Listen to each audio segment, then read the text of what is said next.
Islamic Sicily, A History, Chapter 2, Arab Conquest and the Aghlabid Rule.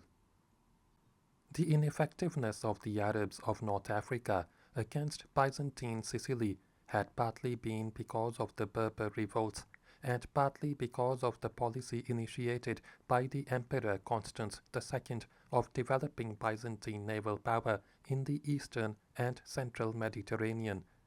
Leo III abandoned this policy and degraded the naval service for political reasons, and this anti-navy policy, which was continued by his successors, was to some extent responsible for the loss of Crete and Sicily during the 9th century. In 826 AD, the Emperor Michael II appointed Constantine as strategist of Sicily. Soon a struggle developed between him and the Byzantine naval commander Euphemius, who had earlier raided North Africa on several occasions and taken prisoners, including Arab merchants. The latter's downfall and revolt is attributed to a romantic story that he fell in love with a nun, Hormonisa, and married her against her will. After an inquiry, Michael II ordered Constantine to punish him by cutting off his nose. Euphemius rose in revolt, and the naval units under him supported him. He occupied Syracuse and defeated Constantine, who was taken and executed. Euphemius declared himself emperor, appointed his officers in various parts of Sicily, but one of them, Balata of the Arab historians, rose against him, declared his loyalty to Michael II, and defeated Euphemius, who had to approach the Aghlabid emir for intervention and support. It is more likely that simple political ambition, encouraged by the success of the Arabs in Crete against the Byzantine navy, may have inspired Euphemius to rebel against his sovereign. Arriving in Ifriqiya, Euphemius offered the suzerainty of Sicily to Ziyadatullah on condition that he himself remained governor of the island, with the title of emperor but paying tribute to the Aghlabid emir. The latter was also to help him with an expeditionary force. There was much disagreement among the notables of Qayrawan, some of whom regarded it as unjust to break the peace treaty with the Byzantines, while others argued that it had already been broken by the Byzantines and that Arab captives were rotting in Sicilian prisons. The matter was referred by Ziyadatullah to the two famous jurists of the capital, Abu Mahriz Muhammad and Asad bin al-Furat. The former counseled collection of more precise news about Sicily, while the latter passionately advocated immediate jihad, and his viewpoint prevailed. Ziyadatullah appointed the enthusiastic Qadi Asad bin al-Furat as leader of the Arab expedition. Asad had a prestigious religious background. Tradition regards him as a disciple of the great jurist Abu Hanifa's two most renowned disciples, Muhammad ash-Shaybani and Abu Yusuf, and, anachronistically enough, the disciple of the founder of another juristic school, Malik bin Anas, but attributes to him no previous military experience of any significance. His choice of Ziyadatullah seems to be in the pietistic tradition of the Caliph Umar radiallahu anhu, who chose from time to time men like Abu Ubaidah bin al-Jarrah radiallahu anhu as commanders of the Muslim forces, more for their piety and religious seniority rather than their military skill. Apart from the choice of the commander, the Arab expedition against Sicily was well planned. The Muslim force was composed of several ethnic elements, including Arabs, Berbers, Spanish Muslims from Crete, and possibly some Persians. Perhaps inspired by the example of Asad bin al-Furat, some learned men had also joined the force. According to Arab historians, it consisted of 10,000 men and 70 to 100 vessels. In Sousse, the forces of Euphemius joined it, and the allied forces sailed for Sicily in June 827 AD. They landed at Mazara, where Euphemius had some partisans. In a pitched battle, the Muslim expeditionary force defeated the Byzantine army under Balata, who fled to Castrogiovanni and later to Calabria, where he died. With the revolt of Euphemius and the Arab invasion of Sicily, the Byzantine Emperor Michael II had to divert his attention from Crete to Sicily. In the meantime, the Muslim army under Asad bin al-Furat made some headway. Appointing Abu Zaki as his deputy in the captured Mazara, Asad headed towards Syracuse across the island. In his route, the Byzantines faced him at Accra, now Palazzolo, Crete.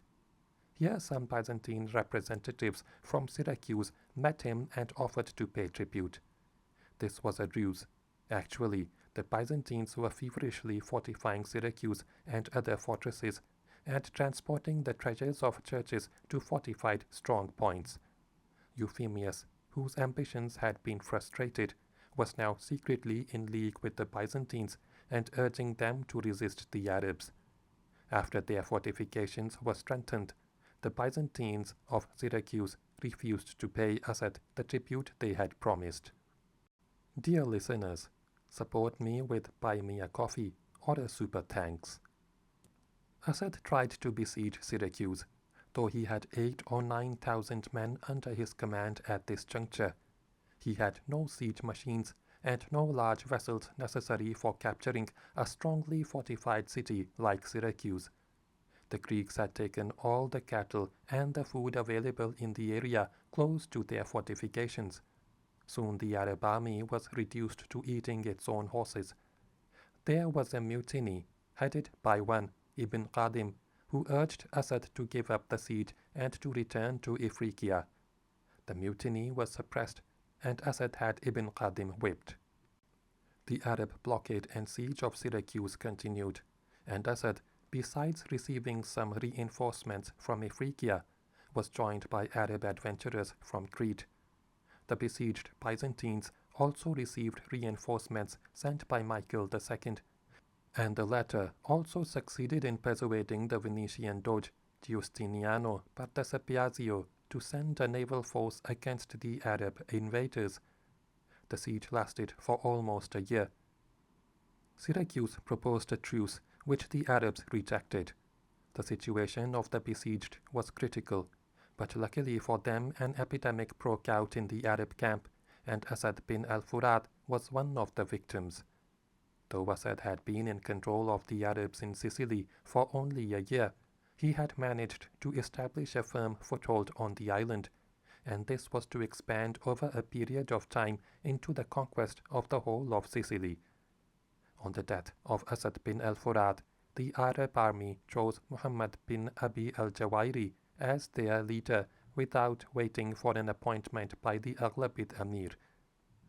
Weakened by disease and frustrated by stiff Byzantine resistance, the Arabs decided to raise the siege of Syracuse and to sail back to North Africa, but found their way barred by the Byzantine and Venetian fleets.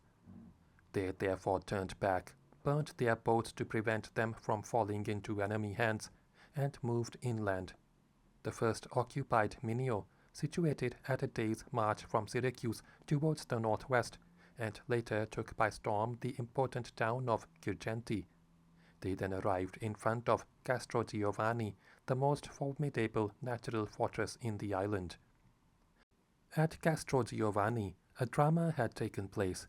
Its inhabitants, pretending to submit to Euphemius and to acknowledge him as their emperor, had overpowered and assassinated him.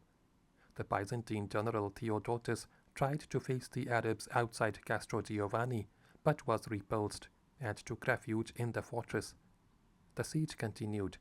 The Arabs were by now so secure in the conquered areas that they minted money in the names of Ziyadatullah and Muhammad bin Abi al-Jawairi.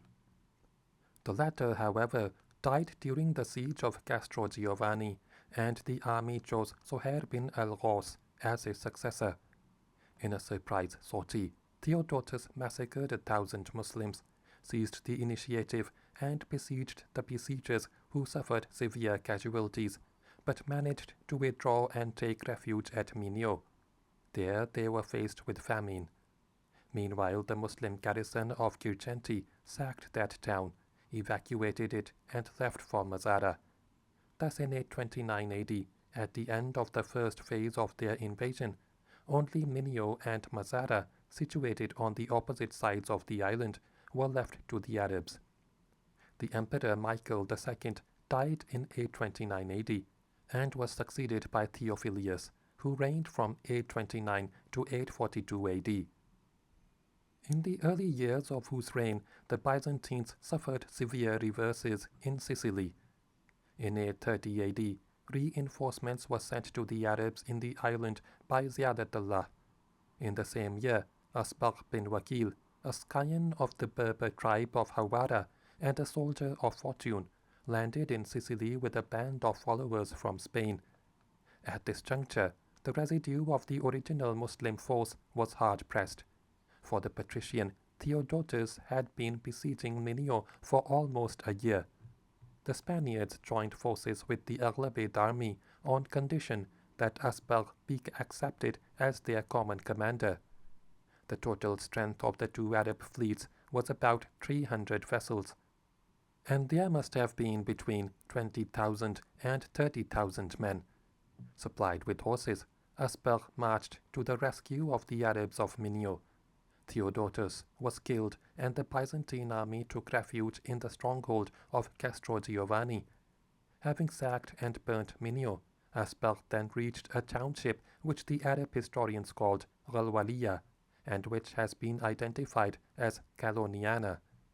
A pestilence broke out in the Arab army at this stage, however, and Asbagh died. The siege of the town was lifted. The Byzantines counterattacked the Spanish Arabs, who suffered severe losses but reached their boats and departed from Spain.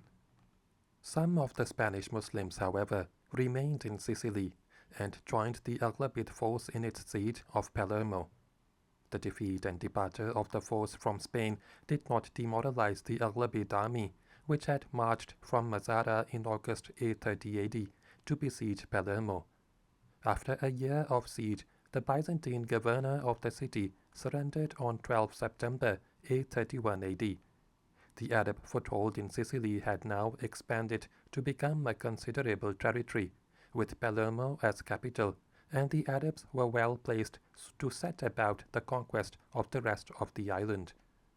2 years passed, however, without any major offensive against the remaining Byzantine possessions. At the time of the capture of Palermo, the seat of the patrician and the Byzantine administration in Sicily had been transferred from Syracuse to the impregnable fortress of Castrogiovanni. In 832 AD, 5 months after the conquest of Palermo, Ziyadatullah appointed his cousin Abu Fihr Muhammad bin Abdullah as the Wali of Sicily. This appointment of an Aghlabid prince could have been motivated by two considerations. One of these was to anticipate any attempt by the Spanish Arab adventurers, who had come with Asbagh to annex the island to Umayyad Spain, or to set up an independent state as in the case of Crete. The other consideration could have been to strengthen Sicily's attachment to Aghlabid Ifriqiya. In Sicily, however, the Spanish element became integrated with the North African. While even with the appointment of Abu Fihr, the dependence of Arab Sicily on the Aghlabids remained nominal, and it conducted its affairs with great measure of autonomy. The coinage struck in Sicily in 835 AD, however, bore the name of the Aghlabid ruler Ziyadatullah. In 834 AD, Abu Fihr led an expedition against Castrogiovanni and inflicted losses on the Byzantine force, which took refuge in the fortress. In 835 AD, he made 2 other incursions into Byzantine territory. In the second of these he captured many prisoners, including many women and a son of the Byzantine patrician. He sent a detachment under one Muhammad bin Salim against Taormina. But at this juncture, a revolt broke out in the main Arab army. The rebels killed Abu Fihr and took refuge with the Byzantines. After the assassination of Abu Fihr, Ziyadatullah sent Fadl bin Yaqub as the temporary governor of Sicily, under whom 2 incursions were made against the Byzantines, one in the region of Syracuse and the other in that of Castrogiovanni. This appointment was, however, a stop-gap arrangement. and after a few months the Aghlabid ruler appointed Abu Fihir's brother Abu Aghlab Ibrahim bin Abdullah as the governor of the island. Ibrahim was a person of great wisdom and political insight. He realized that the foremost logistic problem for the continuation of the Muslim conquest in Sicily was to build a navy with incendiary units that could hold its own against the Byzantine fleet. His new navy made an incursion on the Byzantine-held coast and seized several prisoners. Another of his naval units landed at Pantelleria. Dear listeners, support me with Buy Me a Coffee or a Super Thanks. In the meantime, his land forces made 2 incursions into the environs of Mount Etna in 835 AD and 836 AD, and captured so many prisoners that the price of slaves fell. An Arab raid against the mountain fortress of Castelluccia was initially successful, but was later repulsed by the Byzantines. About the same time, a naval unit commanded by Fadl bin Yaqub ravaged the Aeolian Islands and took some fortresses, including Tindaro. In 837 AD, Abu Aghlab sent an expedition against Castro Giovanni under Abd as-Salam bin Abd al-Wahhab. The Arabs entered the city and took enormous booty, but could not take the citadel. A truce was arrived at, and the Arab expedition left the city and returned to Palermo. In 837, the Armenian Alexis Musele, the son-in-law of Theophilus, was appointed Byzantine governor of Sicily, but he was soon accused of treason and of intrigues with the Arabs and was called to Constantinople. In 838 AD, the Arabs besieged the stronghold of Kefalu, situated 48 miles east of Palermo, but Byzantine reinforcements arrived and they had to lift the siege. On 11 June 838 AD, the Aghlabid Amir Ziyadatullah I died and was succeeded by his brother Abu Iqal al-Aghlab bin Ibrahim, who reigned from 838 to 841 AD. Fresh reinforcements were sent to Sicily. During 840 AD, the towns of Platani, Caldebalota, Corleone, and possibly also Marinio and Giraci came to terms with the Arabs and surrendered. In 840 and 841 AD, there was again a raid in the neighborhood of Castro Giovanni. By the end of the reign of Theophilus in 842 AD, the Arabs of Sicily had fully occupied the Val di Mazzara and forged an alliance with Naples which lasted for almost a half a century. In 842 and 843 AD, the Arabs transferred their activity to the eastern part of the island, and with help from Naples occupied Messina. With the capture of their port, they gained control of the Strait of Messina and, as they already controlled the stretch of sea between Sicily and Ifriqiya, they were able to prevent the Byzantine fleet from entering the western Mediterranean. In 845 AD, the Arab forces pressed against the Val di Noto and occupied Modica. In 846 and 847 AD, Fadl bin Jafar, the conqueror of Messina, occupied Lentini. In 845 AD, the Empress Theodora, after concluding peace with the Arabs in the east, tried to improve the Byzantine position in Sicily and sent reinforcements from the distant theme of Carcianon, but these were defeated by the Arabs near Potera with heavy losses.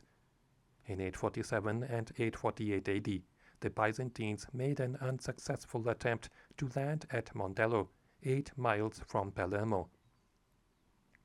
In 848 AD, there was a severe famine in Sicily, and it was probably because of this famine that Ragusa in the southeast of the island surrendered to the Arabs on humiliating terms. The inhabitants gave up all their belongings to the victors who, as they retired, razed the walls of the city to the ground. In 849 and 850 AD, the Arabs penetrated into the town, but not the fortress of Castro Giovanni, and after setting it on fire, returned to Palermo.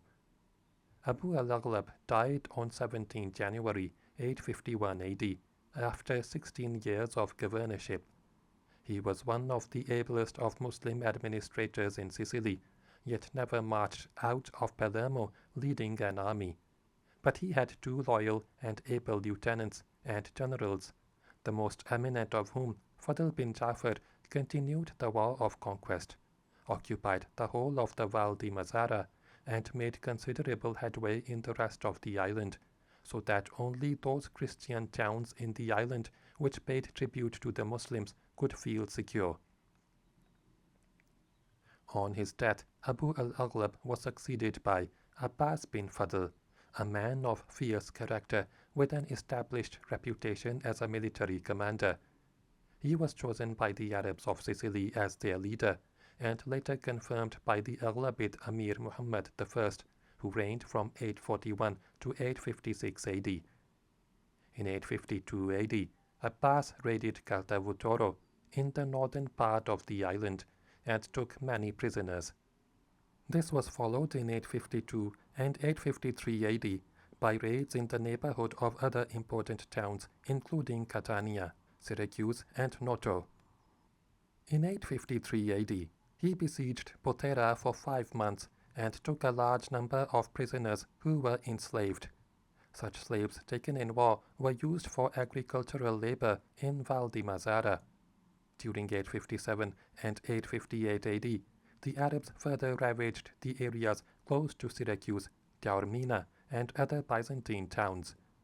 In 858 AD, the fortress of Kefalu capitulated to the Arabs. Its inhabitants were allowed to depart, but the fortifications were destroyed. In January 859 AD, Abbas at last occupied the fortress of Castrogiovanni, the Byzantine capital of Sicily. Enormous booty was obtained, and the sons and daughters of the Byzantine nobility were taken into captivity. Abbas had a mosque built in the city. Some of the prisoners and spoils of war were sent to Ifriqiya, and thence to the court of the Abbasid Caliph al-Mutawakkil, who reigned from 847 to 861 AD in Baghdad. The fall of Castrogiovanni led Michael III to dispatch a strong fleet of 300 Kilandia under the command of Constantine Condomitis, which reached Syracuse in the autumn of 869 AD. With the arrival of the Byzantine fleet, several Sicilian fortresses including Avola, Platani, Caltabellota, and Caltavuturo, which had earlier submitted to the Arabs, rose against them. In a pitched naval battle, the Arabs inflicted a disastrous defeat on the Byzantines, who lost 100 Kilandia. Abbas then marched against the combined army of the fortresses that had revolted and defeated it near Kefalu. From that he turned his attention to colonizing Castrogiovanni with Muslims and strengthening its fortifications. But in 861 AD, returning from a successful expedition in the neighborhood of Syracuse, he fell ill and died and was buried at Caltagirone. As the Arab army departed, the Byzantines dug up and burnt his corpse. He was one of the most brilliant Arab governors of the island. The Arabs of Sicily chose his uncle Ahmad bin Yaqub as their governor. This choice was ratified by the Amir Ahmad bin Muhammad, but the Arabs of Sicily themselves deposed their new governor after a few months and instead chose the late Abbas's son Abdullah. This choice was not approved by Aghlabid Amir, who appointed Khafaja bin Sufyan to the post. He arrived in Palermo in 862 AD. In the same year, Khafaja's son Mahmud raided the neighborhood of Syracuse, but was repulsed and returned to Palermo. In 863 AD, Ziyad-ad-Dawlah II succeeded his brother Ahmed as Amir in Ifriqiya and confirmed Khafaja in the governorship of Sicily. In 864 AD, the Arabs occupied the important and rich city of Noto, and later Shikli, situated in the southeastern angle of the island. In 865 AD, an Arab expedition advanced nearly to Syracuse, but Khafaja's son Muhammad was ambushed by the Byzantines and lost 1,000 men. In the following year, Khafaja again led an expedition against Syracuse, but met with no success, except that he occupied Troina. Near Etna, a delegation from Taormina met him for peace talks. He sent his wife and his son Muhammad to negotiate a treaty with the citizens of that city. But the treaty concluded was soon broken, and Muhammad was appointed by his father to chastise Taormina. Noto also revolted against the Arabs and was reoccupied. Ragusa was likewise forced to surrender again by a treaty which left a section of the population free and in possession of its property, while those who had resisted the Arabs were taken captive with their possessions and livestock. In 867 AD, Khafaja raided the neighborhoods of Catania and Syracuse. Now, the Arab columns were active throughout Sicily. In 868 AD, the Emperor Basilius sent a strong naval force to engage the Muslims in Sicily. Khafaja's son Muhammad inflicted a crushing defeat on the Byzantines near Syracuse, but was unable to take the city. He also failed to recapture Taormina in 869 AD. The same year, Syracuse was again besieged by Khafaja unsuccessfully. On his return to Palermo, he was assassinated by a Berber, and his son Muhammad was confirmed as his successor. In 869 AD, Malta was occupied by an Arab force from Ifriqiya, commanded by an Aghlabid prince, Ahmad bin Umar. A Byzantine counter-offensive failed to recover that island because of the reinforcements sent from Sicily by Muhammad bin Khafaja. The latter was assassinated by the eunuchs of his palace in 871 AD, and the Sicilian Arab notables chose one Muhammad bin Abi Hussein as his successor. But this choice was rejected by the Aghlabid Amir Abul Gharaniq Muhammad II, who appointed Rabah bin Yaqub as governor. This last, however, died in the same year, and in 873 AD, Abul Gharaniq appointed to the command of the island his kinsman Abul Abbas bin Abdullah, a cultivated person, well versed in literature, a poet and a traditionist. He was replaced in the same year by another Aghlabid prince, Abu Malik Ahmad. The terrible Amir Ibrahim II bin Ahmad, who reigned from 875 to 902 AD, who had succeeded his brother Abul Gharaniq, appointed Ja'far bin Muhammad to the governorship of the island, and his achievement was to ravage the areas close to Rametta, Taormina, and Catania, and to besiege Syracuse. During the half-century between the first siege of Syracuse by Asad bin al-Furat in 827 AD and the siege by Ja'far in 877 AD, the population of Syracuse had been much reduced by war, by pestilence, and by immigration to more secure Byzantine possessions. In this siege, the citizens of Syracuse were so hard-pressed that they were reduced to cannibalism, eating the corpses of the dead. The Emperor Basilius sent reinforcements under Admiral Adrian, and for a time Ja'far had to lift the siege and return to Palermo. Dear listeners, support me with Buy Me a Coffee or a Super Thanks. In the spring of 878 AD, however, the siege was again resumed by the Arabs under Abu Isa bin Muhammad bin Qurhab with renewed vigor. On 21 May 878 AD, Syracuse was occupied by the Arabs. The story of this ancient Byzantine city's fall, the massacre of its inhabitants, the looting of its riches, the destruction of its fortifications, and the sack and arson of its quarters, has been narrated graphically by the monk Theodosius. In the same year, shortly after the capture of Syracuse, Ja'far bin Muhammad was killed in a palace conspiracy in which two Aghlabid princes were involved. His successor, Hussein bin Rabah, made an unsuccessful drive in the direction of Taormina in 879 AD. He was succeeded by Hassan bin Abbas, who in 881 AD vigorously attempted to overrun what remained of Byzantine Sicily, advancing first in the direction of Catania, then in that of Taormina. During 881 AD and 882 AD, the Muslims won several victories, but suffered one disastrous defeat at the hands of the Byzantines near Caltavutoro. In the wake of this defeat, Hassan bin Abbas was replaced by Muhammad bin Fadl, who tried to lead or send expeditions to almost every part where the Christians had so far not surrendered. The regions of Catania, Taormina, and Rametta bore the brunt during 882 AD and 883 AD, but could not be subdued. In 885 AD, the new governor Sawada bin Muhammad bin Khafaja led an offensive in the direction of Taormina, but failed to take that town.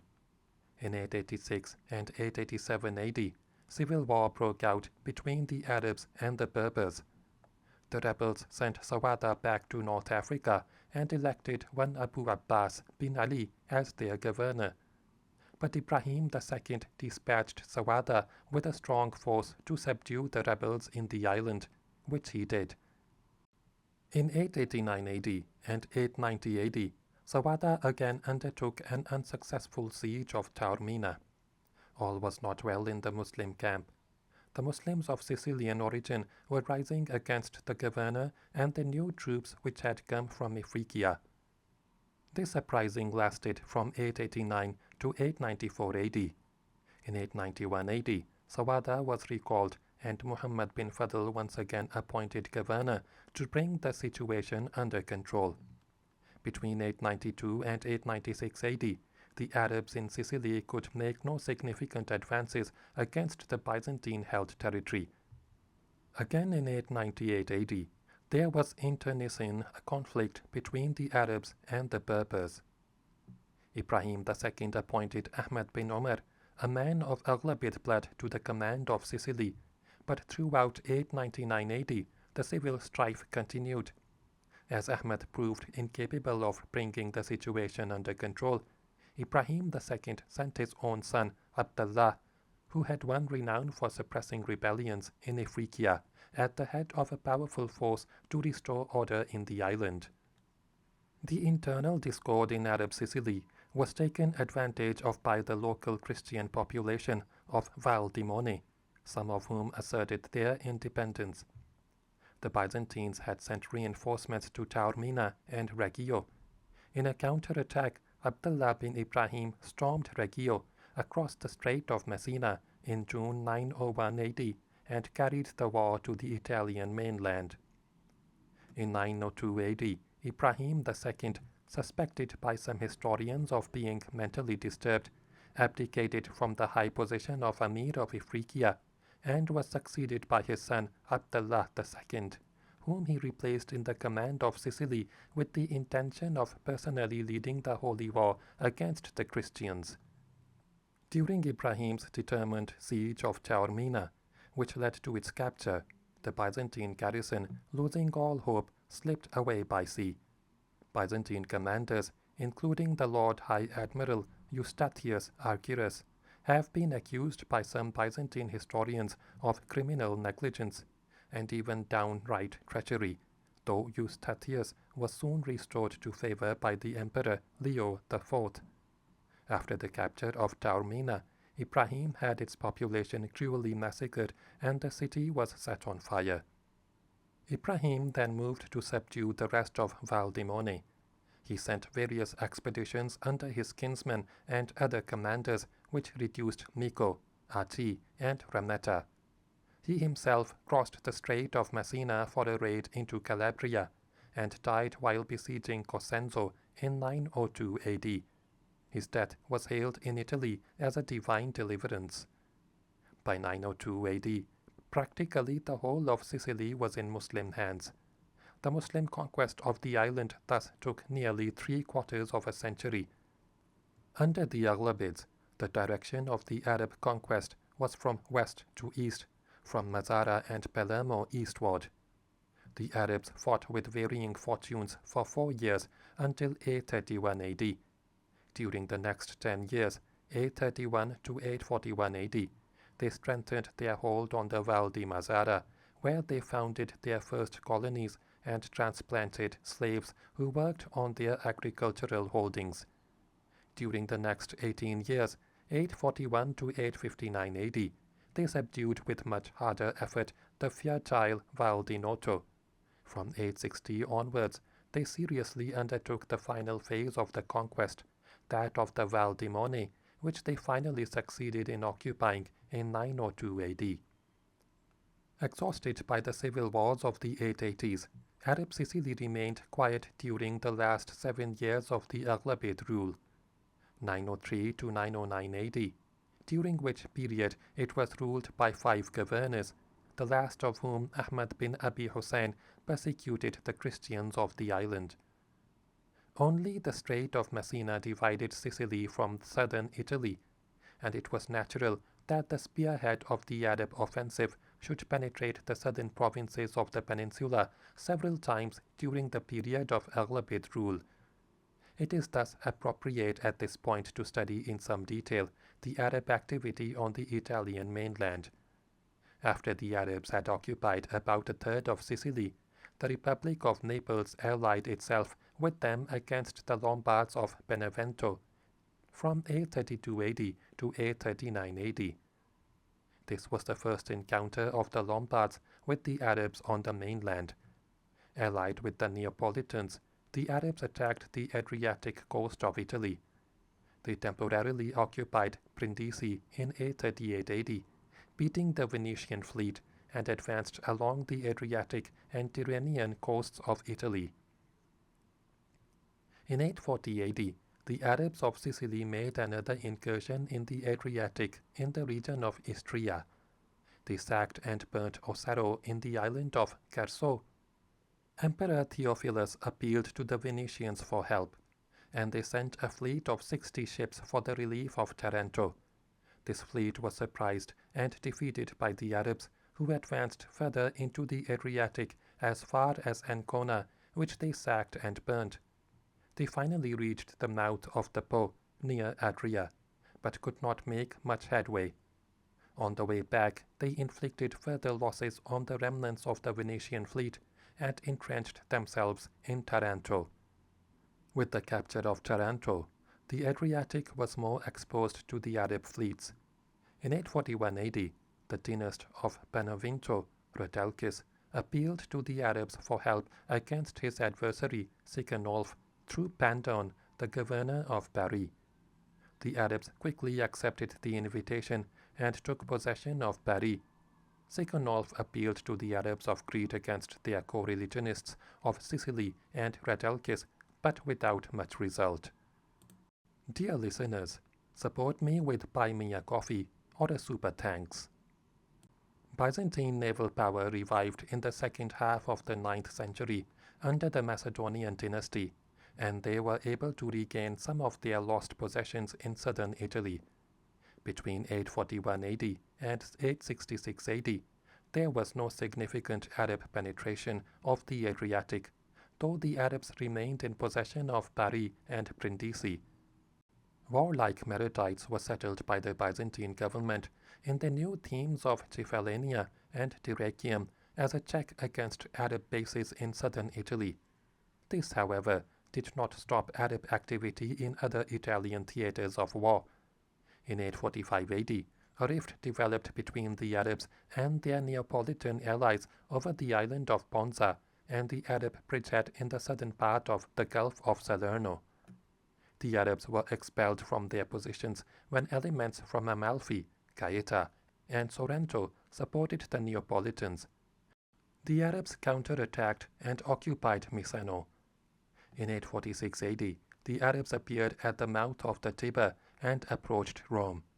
Though earlier popes had foreseen the Arab danger, and Gregory IV had fortified the mouth of the Tiber and constructed a fortress at Ostia, the Arab fleet was able to force its way past Ostia, and an Arab force marched towards Civitavecchia, while another vanquished the papal garrison at Nova Ostia. This was not a major or even a planned invasion, but just an adventurous incursion on a large scale, attracted by the fame of the wealth of the holy city. The great church of St. Peter was pillaged and suffered damage, an event which saddened the whole of Christendom. Either the Arabs did not seriously try to take Rome, however, or the Romans defended themselves successfully, for the Arabs turned south toward Benevento, sacked Fondi, and besieged Gaeta. Louis, the future emperor, arrived in southern Italy to fight the Arabs, and was joined by Caesar, the son of the consul of Naples.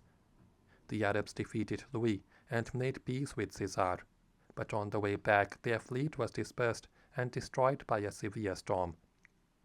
A large number of Arabs were made captive, brought to Rome, and put to forced labor for the construction of the fortifications of the Vatican City.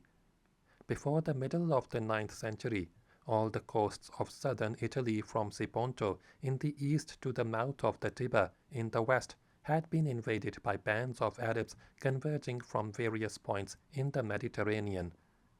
These invasions led to the establishment of durable footholds which became centers of piracy. Despite the efforts of the Frankish Emperor Louis II and Lombard princes, Apulia remained in Arab occupation from 849 to 866 AD. This occupation was based on Taranto-Bari axis. At Bari, Mufarraj bin Salam asserted his independence, occupied 48 fortresses in Apulia, and raided Neapolitan territory. In 851 and 852 AD, the Arabs of Bari ravaged Calabria and threatened Benevento and Salerno. Louis II's first siege of Bari was not successful. In 858 AD, the Arabs of Bari raided the territory of Benevento again, and a new Frankish army, which came to that city's help, was defeated. The Arabs penetrated Campagna and devastated the suburbs of Naples. They occupied Venafro and the valley of the Volturno. In 859 AD, Prince Adelchis of Benevento had to pay them tribute. In 866, Louis II made another effort to deal with the Arabs of Bari, but though he occupied Matera, Venosa, and Canossa, he again failed to take Bari. Towards the end of the reign of the Byzantine Emperor Michael III, in 866 AD, the Arabs sailed up the Adriatic and besieged Ragusa on the Dalmatian coast for 15 months. The city was saved by a fleet of 100 vessels commanded by Nicetas Oriphas. The Byzantine Emperor Basil I entered into a treaty of alliance with Louis II, who was striving to push the Arabs out of Apulia, and in 869 AD sent a fleet of 400 vessels to his help. The siege of Bari by Louis in that year, however, was again unsuccessful, and the Sultan of Bari raided Apulia as far as Gargano. In 871 AD, however, Louis finally succeeded in occupying Bari and depriving the Arabs of that powerful base on the mainland. The Aghlabid Amir Abul Ghaniq, who had appointed Rabah bin Yaqub as governor of Sicily, also appointed his brother Abdullah as governor of the Muslim possessions in southern Italy. Landing at Taranto in 871 AD, he sent expeditions in several directions. He himself besieged Salerno, but died in the course of operations. The siege continued for some time after his death and was raised only in 872 AD, when the Arab forces had to fall back on Calabria. The Lombards, who had taken Louis II prisoner, restored him to freedom in face of Arab danger. Though he departed from southern Italy and died in 875 AD, it was due to his counter-offensive that the Muslims were prevented from conquering a sizable part of Italy. After 872 AD, the Arabs led offensives in various directions, and 3 times Prince Adelchis of Benevento and his Lombard troops faced them unsuccessfully. In 875 AD, after the death of Louis II, a Muslim fleet, either from Sicily or Crete, made a voyage up the Adriatic as far as Grado, and on its way back set fire to Comacchio. New reinforcements under Usman, the commander in Taranto, raided the environs of Benevento and occupied the towns of Tilis and Alif in the valley of Volturno. The Lombards asked for Byzantine help, but Adelchis feared Byzantine tutelage and came to terms with the Arabs. The Byzantines, nevertheless, succeeded in occupying Bari. After 875 AD, one can distinguish 2 different series of Muslim military activities in southern Italy. In the Gulf of Taranto, they were on the defensive against the Byzantines. But in the Gulfs of Salerno, Naples and Gaeta, they still had the initiative. In 876 AD, Arab bands again wrought desolation in the neighborhood of Rome. Even as late as 880 AD, Antanasio, the Bishop of Naples, invited an Arab force to come to his aid, and when this led to havoc in southern Italy, Pope John VIII had to pronounce an anathema against him. The Pope had earlier detached Amalfi, Capua, and Salerno from their alliances with the Arabs, and in 881 AD, Naples also yielded to his pressure. In the same year, however, the Arabs of Ceplino, in alliance with County Guy of Spoleto, overran the towns of Isernia and Bojano, and occupied once more the high valley of the Volturno. In the meantime, in 880 AD, a strong Byzantine force occupied Taranto. Between 881 AD and 886 AD, Byzantine suzerainty was reasserted over the whole of Calabria and a part of Apulia. The Byzantine reoccupation of Calabria, apart from the valley of Crati, took place after 883 AD with the campaigns of Nicephorus Phocas. The Arabs of Acropolis and Carigliano, with the help of Naples, fought against the Byzantines at Santa Severina and ravaged the territory of Guaymar. The Prince of Salerno appealed for help to the Byzantines and accepted their suzerainty. In 888 and 889 AD, the Arabs of Sicily battered a Byzantine fleet near Reggio, from which the inhabitants fled in panic. But the Byzantine admiral counter-attacked and took prisoner the Arab commander Mutir bin Ibrahim. As we have seen, the last Arab attacks on South Italy during Aghlabid times were led by the Aghlabid prince Abdallah, who sacked Reggio in 901 AD, and by his father, the ex-emir Ibrahim II, who died while besieging Cosenza in 902 AD. In contrast to the gradual occupation of Sicily, the Arab incursions into southern Italy and their settlements there do not reveal any definite plan or policy of permanent conquest, and were largely military and naval adventures. Sicily under the Aghlabids was inhabited by a mixture of many different peoples, races, and religious persuasions. Sicilians, Christian and Muslim, Greeks, Lombards, Jews, Arabs, Berbers, and even some Persians and Negroes. The Arabs formed the ruling elite. Next in importance and in turbulence were the Berbers, who had played a considerable role in the conquest of the island. They were especially numerous at Girgenti and in certain parts of Val di Mazara, and from time to time rose against the Arabs in civil strife. The Christians, who formed the majority of the island's population, can be divided into four categories: those who remained more or less independent, those who paid tribute, the vassals, and the slaves. While Byzantine resistance lasted, the Christians of independent areas acknowledged Byzantine suzerainty. The tributary Christian communities who had treaties with the Arab state paid jizya or kharaj to it. Usually the tributary treaties were signed for 10-year periods. The remaining Christian population or vassals who lived in the areas directly administered by the Muslims were regarded as zimmis, which means protected minorities, and had the same obligations and privileges as the protected minorities in other parts of the world of Islam in that age. Their personal disputes were decided among themselves by their own law.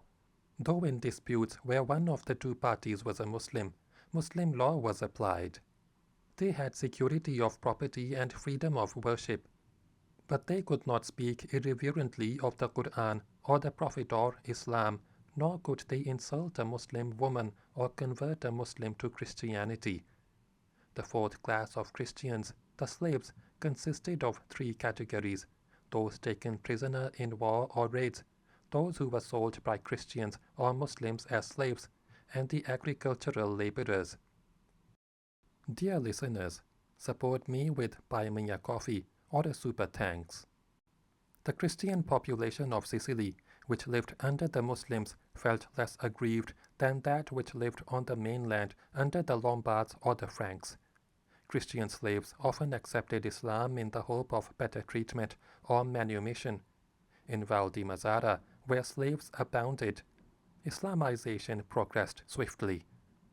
On the other hand, in Val di Noto, during the century from about 850 AD to about 950 AD, Christianity remained firmly entrenched.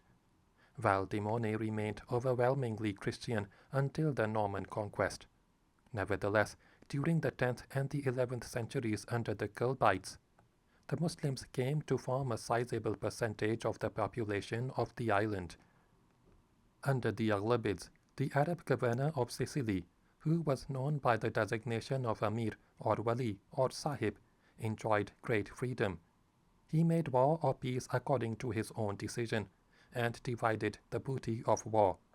The coins struck in Sicily in the early phase bear the names of the governor of Sicily and the ruling Aghlabid Amir, but the later coins bear the names of the Aghlabid rulers only.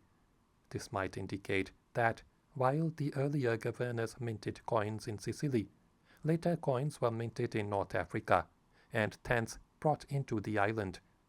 In the Friday Khutbah, that means sermon, the name of the Aghlabid Amir was read together with that of the Abbasid Caliph in Baghdad. Government and administrative departments were exactly of the same pattern and structure as those departments in other Muslim lands in that age. There were also the same kind of municipal bodies as in North Africa. A municipal body was called a Jama'ah and consisted of the heads of noble families, jurists, wealthy citizens, and heads of the guilds of craftsmen. The Jama'ah contributed by money or service to the construction and repair of aqueducts, wells, and mosques, and also helped indigent travelers. Taxation was lower than under the Byzantines. The tax on draft animals, which had earlier hindered agriculture, was removed, and a land tax system was introduced which made it disadvantageous to leave cultivable land uncultivated. Land property in Aghlabid Sicily was of four kinds. First, the property that fully belonged to a Muslim before his conversion, by grant or by cultivation. Secondly, the property fully belonging to a non-Muslim on which he paid kharaj. Thirdly, the property bound by perpetual payment of kharaj, irrespective of whether it belonged to a Muslim or a non-Muslim. And fourthly, the state property which was pronounced inalienable. The Muslim occupation brought about profound changes in the constitution and distribution of rural property in Sicily. An iqta, or land grant system, was introduced for the benefit of the army. The land left by the Christians or taken from them became the property of the state and was assigned to the corps of the Arab Jund, that means army, in various parties. The various groupings of the Jund divided themselves into civil and military sections as they moved away from the capital and settled in various towns and fortresses close to their land holdings. They came to develop all the vices of feudalism, fomenting trouble and oppressing the rural population, Muslim and Christian alike. The end of Chapter 2.